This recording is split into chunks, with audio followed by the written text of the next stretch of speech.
Happy Form Friday, you guys. Coach Hannah here with Coach Alicia for Fit Body Bootcamp. This Friday, we are going to be focusing on the hip press. So for our weight, we chose a sandbag. You guys can choose pretty much anything. You can go with a dumbbell, a slam ball, a kettlebell. Might not be too comfortable, but whatever you want to put on for some added resistance, this is the most comfortable for us. So this exercise is going to be targeting mainly your glutes and your hamstrings while also doing a ton of work for your quads. So what Alicia is going to do is from the ground, she's just going to press up to a bridge position, and then she's going to release her hips back down to the ground.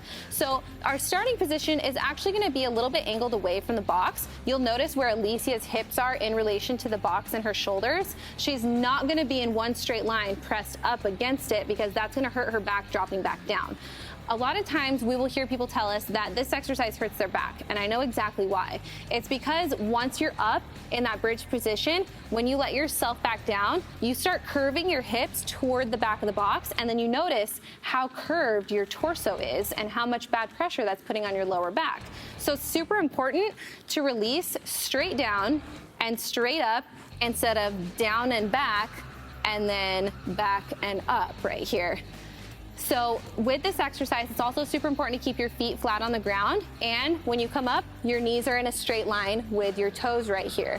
If your toes are out way ahead of your knees, you might not be getting the same range of motion because then it's going to be harder to pick your hips up all the way. You might not get all the way up to that bridge position, and that's another way that you might hurt your lower back. So we want to keep those feet in line with the knees when we come up to that bridge position. We want the shoulders to be on top of the box at the very top of the rep, and we want to be in that straight line position right here.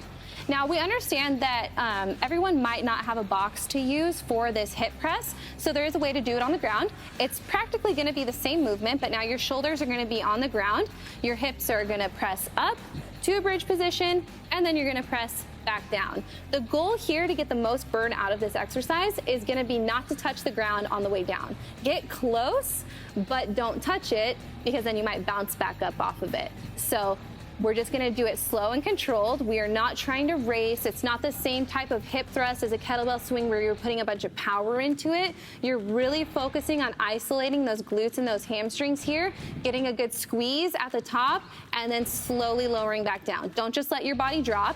We always want to control it, not only on the way up, but also on the way down right here.